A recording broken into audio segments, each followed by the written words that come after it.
Hey friend, Roger Christofferson here again with another first listen review. Just got done listening to the new Neil Young Harvest 50th Anniversary box set. Now Neil Young is one of these guys who I think is a musical genius, but he is also very polarizing in his views and some of the stuff he says. So he's one of these guys that just does and says whatever he wants, and I kind of admire that in people. Although I know a lot of people that probably don't enjoy listening to him because of a lot of his political views. I try not to get too involved in any of that when it comes to music. Although with Neil, it's very hard to get away from. Although this one, I don't believe had a whole lot of political stuff on it. It's actually probably my favorite Neil Young release. I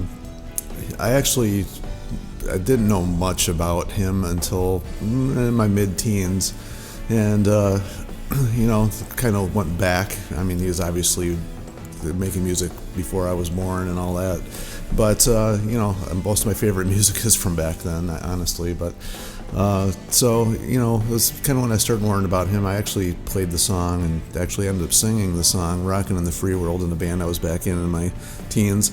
Had no clue what that song was about, but it was definitely a fun song to play at the time. Didn't realize how political that song actually was. Of course now I do, but still, it's one of those songs that's just been around forever. A lot of bands have played that one. Now Harvest is actually way more chill than that song. He's one of these artists that's gone through a number of bands. Obviously, probably a lot of people know his history: Buffalo Springfield and Crosby, Stills, Nash and Young. They had quite a controversial tour, like way back when he was involved in that. Back in was it mid-90s or so? I actually don't remember the time frame on that. So no stranger to controversy. Plus the whole Spotify thing this past couple of years that he was involved with. He's just constantly involved in something going on all the time. But I tend to focus more on when he was just making great music, and I think this is a great album and very artistic in the way he does things.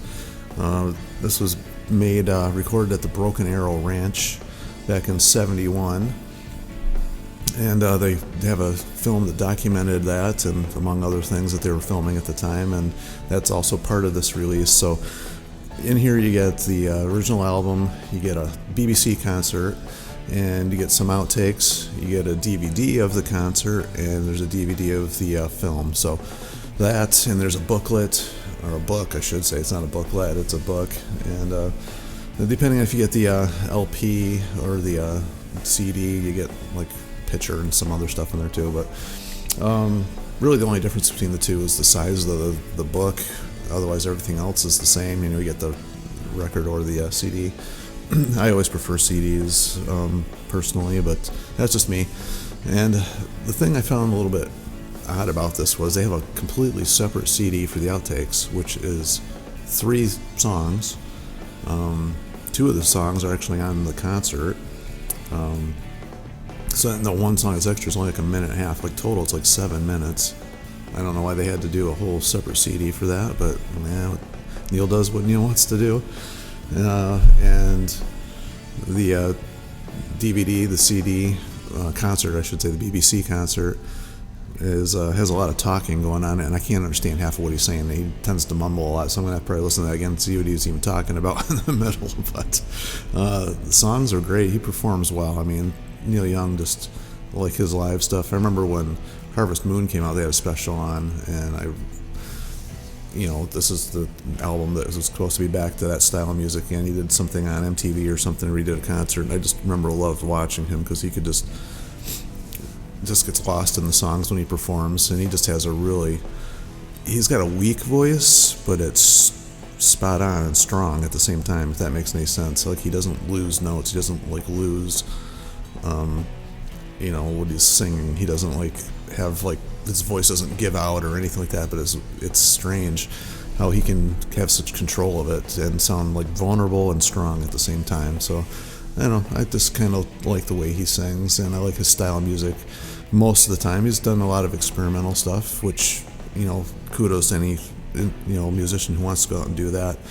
Takes a little bit of guts, I think. Sometimes he did some stuff there that was electronic and whatever. Didn't care for myself, but some people liked it. This is like one of the first albums he recorded in a barn. He has a kind of history of doing that with, Crazy Horse. They actually have a song called Barn and a whole video or movie on that as well. And he's just been putting out a lot of stuff lately, a lot of this unreleased stuff from the past couple of years that he's been putting out. I think since he sold his music catalog, he's just been trying to find other ways to be creative. So, gotta admire the guy for that. But anyway, listen through this. I thought the BBC concert was cool. The song, the songs that were repeated, there's only, like they said, the one extra song, the bonus one, they repeated. It's kind of funny because they recorded those for the concert and then didn't put them on the album.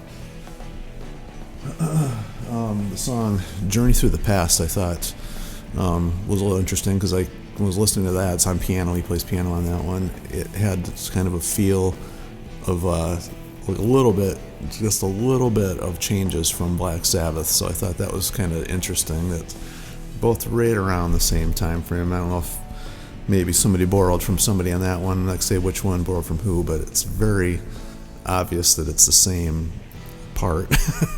But it could be just coincidence. It happens. But anyway, the extra songs were fun to have. I guess he just found other outtakes, but he didn't think anything was good enough to release. So I guess I get that. You don't want to have garbage just put out there. So overall, I think, if you're a collector, you're a Neil Young fan, it was worth it. The movie I haven't gotten through yet, but I always love documentaries, so I'm sure I'm going to love it. But that's fun to have, and it was a fun listen. It was definitely worth picking up, and if you're a Neil Young fan, you're really going to enjoy this. Not a whole lot more I can say about this one because it's, like I said, it's just a reissue, but the extra stuff was fun. So anyway, make sure you leave your comments down below as always, and enjoy talking to you guys and hearing your inputs, and make sure you like, subscribe, and share, and all that fun stuff. And talk to you in the next one. See you.